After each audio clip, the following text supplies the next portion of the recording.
My name is Corinna Lim, and I am the Executive Director of Aware. Hi, Anne. Thank you for having us. I'm Ong Soh Chin. I'm the President of the Board of Aware. It's wonderful to have you both. I have been big fans of Aware for a long time. Thank you. I wanted to ask you, when and how did each of you first hear about Aware, looking back, at your younger days? Yeah. I can't remember exactly when, but I've always felt that Aware was present in my life from when I became conscious of myself as a woman and my place in society. And growing up in Singapore and in the 80s, when I was like my formative years, my 70s and 80s, I guess it wasn't such a big thing. And having Aware there somehow was always at the back of my mind. Yeah, reading about, people like Margaret Thomas and Connie Singham and all that. I think it really had an impact on me in some way, but I can't tell you exactly when it happened. Like, this is when the light switch went on and, I'd never heard of Aware until my friend Ijin said, hey, this is sort of pretty cool women's group and having something, and I think it was in the Racecourse Road office. Why don't you just come by? And I just went. I think it might have been like a first members night, and I was just blown away because there were just women sitting in a circle sharing very personal stories, and the main hosts were so warm, so real, and I just sort of fell in love with the spirit. I think it was around 1991, yeah. Or maybe 1989, around those years. Yeah, the 80s, around there. Yeah, I had already started work as a young lawyer. Yeah. And in those days, did you have any real idea of what it meant to be a feminist in Singapore? None. I think I had an idea of what a feminist should be. I didn't link it 100% with Aware, but definitely my own development. And as a journalist in the Straits Times, which is my first job, I think I wrote a couple of pieces about feminism, about what it means to be a woman. At some point, I was the editor of Cleo magazine, which is a young women's magazine. That was in 1994, actually. And I used that as a platform, I remember, to try and put in stories with women's perspective, a strong woman's perspective, and stories that would empower women and shed some light on things like domestic abuse, marital violence, and things like that. Yeah. And sexual choices, right? Freedom over the choices over your body, the right to choose. Yeah. So it's been so long, but I still remember my very first meeting, sitting in that circle. And there were two stories that I remember. One was an Indian woman who said, so in my family, all the boys and men eat first, and then after that, the women eat like the leftovers. I'm like, huh? Is this still happening? So that was one. And then on my right-hand side was a lady who came with a brace on her leg. And she said, I'm a survivor. I'm like, what happened? And it was this very dramatic story where she actually, to escape, I think, from the abuse, she threw herself out the window. Gosh. But she didn't die because somehow she was caught by the ledge, but she hurt her legs very badly. But she survived to tell the story, and I was like, what? So it was this kind of exposure on that one night that made me feel as a young lawyer, I didn't know these things were happening. But certainly if people came to say what their rights are, I should be able to support them with advice. Did you start volunteering then with Aware after that? Yes. So I already volunteering with the Singapore Association of Women Lawyers. I went every Thursday, once, the third Thursday of the month. I remember the early days very well. Queenstown Community Centre, go into the room, you just they give you the key, and then you unlock the door. There's a queue of 6 or 8 women sitting outside. One by one, they will come in. And for about 2 to 3 hours, I'm there just giving sympathy, empathy, legal advice. And I did this, so I had started doing this already. And this was what made my lawyering meaningful. Otherwise, it wasn't. Right? So it's like, it was, I mean, much as I was helping them, they were so helping me feel like I was a worthy human being and could use the skills that I had for the benefit of people. And so, Chin, were you working with Aware as well? I wasn't. I was quietly supporting Aware, like I think a lot of women were for a long time. I was doing my part, writing articles, putting out articles. And you talked about stories about women, right? I think that's so important. But highlighting the stories, the hidden stories, the secret stories, the stories that are not told because of shame, because of reputation, or of things like that. So that's what I tried to do in my writing, and when I was at Cleo, obviously. This is the early 90s. In the early 90s. I remember we put out a story in Cleo on a woman who was forced to marry her rapist, essentially. She'd been raped by a neighbor, and the family felt it was such a shame. And so the families got together and said, well, you know what, let's just get them married, right? Things like that. So it was a sensational headline. It was a good cover line, which sold magazines. But my intention then was really, okay, I grab your attention to make you buy the magazine, to want to read the story, but it's a serious message in there, right? So that's what I wanted to do. And it wasn't just, if you like the lipsticks and the makeup and the hair products and the fashion, great. But this is other dimension that I want you to be aware of as well. So, you think that most of people, like, you think a lot of society back then wasn't interested in gender issues and inequality and women's rights? Were they glossing it over, or is it just that the stories weren't being told? I think the stories weren't being told. That's what I think. This is the era when there was no domestic violence law. Right? So these stories were coming in through the Aware helpline, because 1992, the Aware, or 1990, the Aware helpline had started. And in relation to family violence, and as a lawyer giving this advice to the women who came to see me, I would say, hey, the next time it happens, call the police. Knowing full well that if they called the police might not act, because the law at that point was that if you didn't have grievous hurt, defined as broken bones, a ear, eye, limb hanging out, it wasn't grievous hurt. And so then the police's hands were tied. They couldn't arrest. They needed special permission from the courts to actually do something. So it wasn't recognized, even under the law, as something that required special protection. This was just the law that was applicable to fights that were happening in the streets, right? So if it wasn't grievous hurt, the police didn't step in. And they applied that same law to family.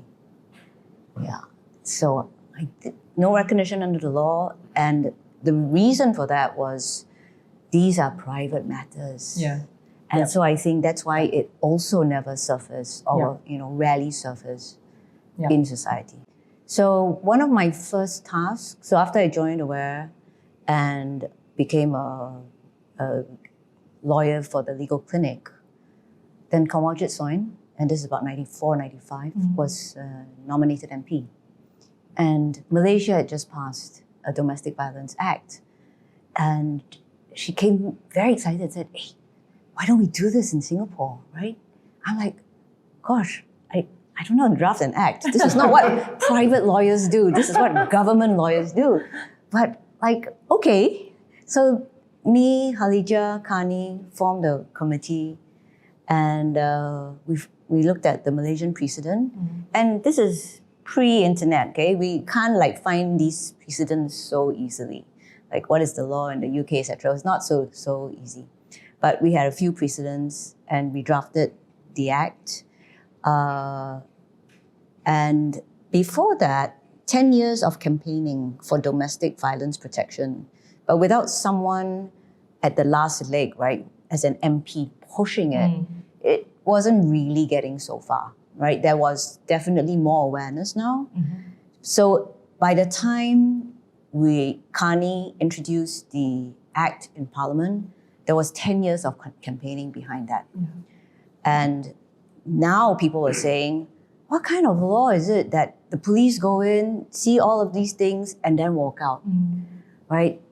So the law changed, not through the bill that Carney actually proposed that we drafted, but the government response to this bill was, we're not having any private members bill, but we will change the Women's Charter and we will, they had some fundamental differences and objections to our bill. They took many of the provisions, but not all, right? So it's a slightly different thrust, but it catalyzed that, right?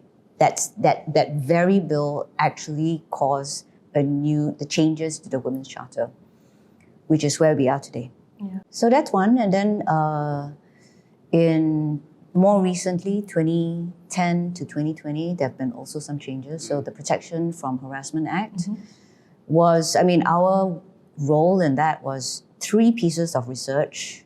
One to show there was workplace harassment, it was happening. The second one to show when it happened, what the consequences. Basically, the women left the company, no justice, no one wanted to go to the police. That was the only recourse, if any.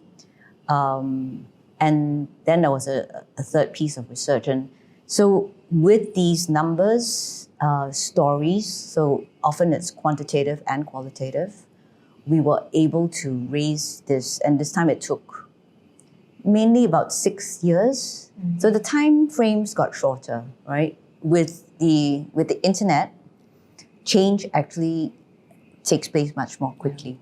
That's what we've seen, right? And so the Protection from Harassment Act came out in 2014. Were both of you or either of you already working within or members of Aware when the so-called 9 staged their sort of... Aware saga. The Aware saga, the whole sort of attempted takeover by the Christian right, we'll call them. So like I said, before that I was a silent supporter of Aware and definitely a feminist. That's how I define myself, I always have. But the 2009 saga galvanized a lot of women in Singapore, myself included, to actually sign up as a member. Before that, I wasn't an official member of Aware yet. At the time, I said, okay, now is the time to make your voice heard. And and I was there at that EOGM or whatever we call it. What was your in reaction Suntec when City. you heard it was happening? Outrage, absolute outrage. And obviously, and then Corinna can talk more about that. People let their guard down and outsiders, so to speak, came in with a different kind of agenda. So you weren't a member when I it wasn't happened, a member. right? You I had never became been, a member because of the saga, and I was at a Suntec City thing. It was 6-7 hours or 8 hours. I can't remember. I had no food. There was no 8-9 food, no hours, drink. I was starving. I was in my hands at one point. But it was amazing, and I was with a younger female friend, an ex-colleague actually, who was also equally galvanized and outraged. And she went there and she said, "This is amazing, this electric charge in the whole room," right? And she was like, "This is the first time I'm actually exercising my right to vote in Singapore." Because those were the days where there was all walkovers in the constituencies in our political system, right? So it was the first time she knew what it felt like to actually cast a vote that made a difference. So I joined in 1992, so this 2009, already more than 10 years, right, as a member. But I was a sleeping member then. I had started my own company. It was a .com. And so I was very, very busy trying to survive as a .com. And then Constance Singham calls me one day and she's crying on the phone. I'm like, "What happened? Call me." Because they're all friends. It's just I've not been very active. And she's like, "You weren't there." And I'm like, "What happened?" She's like, "The AGM. Something happened," and quite incoherent, I think. But something like someone took over, and then something like maybe they are anti-gay people. I'm like, what? This doesn't make sense at all. Anyway, that's how I got to hear about it. The first thought in my head was, why would anyone want to take over Aware? It's so messy. I know the administration, the management, and the board members are always burning out. Why would anyone want to take over this burden, right? I didn't tell her that, but that was what was in my head. So it seemed quite outrageous. I didn't believe it at first, But anyway, it was real. And then the older members came back and said, okay, let's big conference. What do we do about this? Many views. One view was, oh, we shouldn't do to them what they did to us. Why don't we give them a chance? Right? Why don't we give them a chance? Because maybe they have good intentions. They just have a different way of doing things. I'm like, really? Then some people just wanted to walk away. And then some people said, and I was in that group, no, we can't just let people come in, ransack your house, take over, and then you do nothing. You have to fight back and you have to do something. So anyway, there was enough people in that group to say, let's challenge, right? And then we organized ourselves. And we were pretty good. Yeah, it was excellent. So one year later, you became the first ED of Aware. In 2010. So how did that conversation happen? Right. So after we won back the organization, we got a consultant in, and the question that we wanted to figure out for ourselves, very objectively, was how in the world could we have let this happen? How could we have been so weak that this happened? And what can we do? And now we had also lots of people, 3,000 people when we had 250 members before. We now had 3,000 who was like, what can we do to help you? And we're like, okay, just give us some time, because we have to figure things out. Then there was this thing about all this money that had been spent. So there were lots of issues. But one of the things that we had to work out was what happened, what is the lesson, and how do we ensure that this never happens to us again. And we also knew this was an opportune time because of all the new people that had joined, right? So first exco, quite messy, quite confused. A few people left because we were really struggling, so unprecedented. And, we're all volunteers. We have full-time jobs. So some people left, said, okay, we'll leave you guys to figure it out. And the report that came back was the first thing Aware has to do is to get an executive director. And in the past, they had talked about it, but they couldn't raise the money in order to do that. So then okay, so who's going to be the executive director? And all this time, I had been involved and I was on the first exco. And when this came out, I was thinking, is this the time that I step up? And I had always harbored, because I was nominated by Aware for Fulbright Scholarship. And I got that, and I spent 2 glorious years in New York.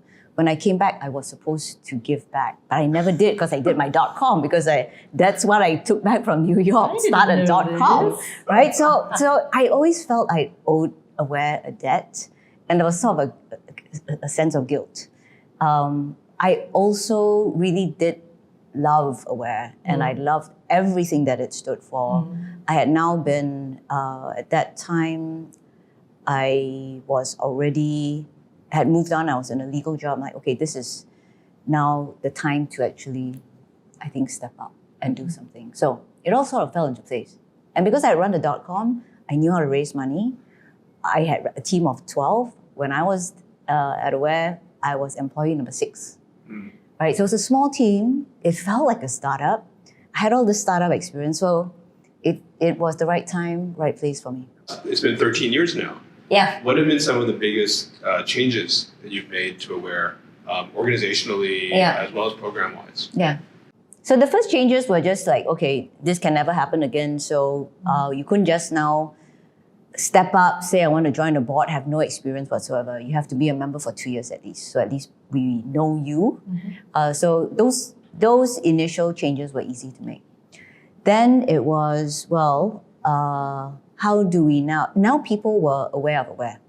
Whether you liked Aware or you did not like Aware, you were aware of Aware and you probably had a view about Aware, right? So we tapped on that energy to really grow Aware and its impact. So we are today at 30 something employees with another 10 consultants. Right? So it's grown a lot from employee number 6 to about 40 paid people. We have started the Sexual Assault Care Center in 2011. We have now, initially the main staff was staff for the helpline and all the services. All the advocacy and research was done by volunteers. No fundraising department, no executive director, really a secretariat that just did administration. So we now have professionalized every single department. 6, 7 people in the advocacy department. We have the new Sexual Assault Care Center that came out in 2010. We have a new business unit called Catalyzed Consulting, which does diversity and inclusion and equity training consulting for corporates. So that has become a revenue generator. We're spinning that off, right? So, and then last year we started a new community engagement department called Space. Support, partner, and act through community engagement. So we're getting out there a lot more. In the past, the work used to be, in terms of change work, used to be at 2 levels. One was supporting individuals with the situations, the emotional distress that they were in. And also at government, right? The advocacy on change, this law, this policy, etc. But a lot of the laws have changed. And now it's about changing values, mindsets, right? The consciousness of people.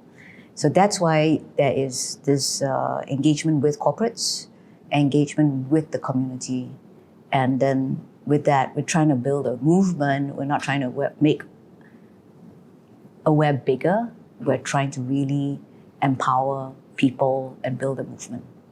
So a lot more training courses and engagement of community. Do you find that with changing norms in society, how we as a society look at diversity, inclusion, and some of the issues around gender, as we're looking at other new issues that maybe it hasn't been so vocal about over the last 30, 40 years, are you tackling new sort of subjects? Are you looking at new sort of the causes?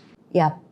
So the new issues that we took on after 2010 were issues relating to, they're not new, but no one was really looking at them. So issues relating to single mothers, to low-income households. So we were asking ourselves, why is it that mothers who have low income aren't working when they so badly need money?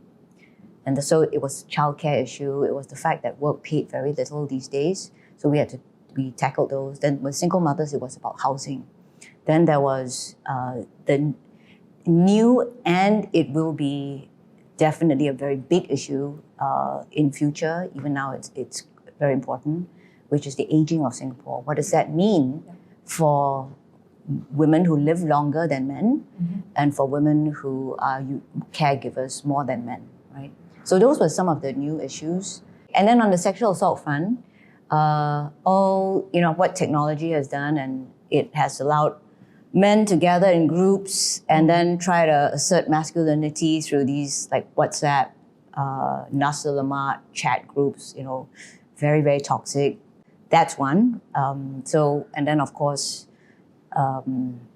the non-consensual taking of photos, circulation of photos of women. Right? So those are new issues. That's a whole big space, right? Yeah. I mean, really, with very technology, difficult to tackle. Yeah, with technology, and I mean, basically, I think the causes have also evolved with the needs of women, and with how society has evolved or devolved, and awareness there to take on the issues as they come on.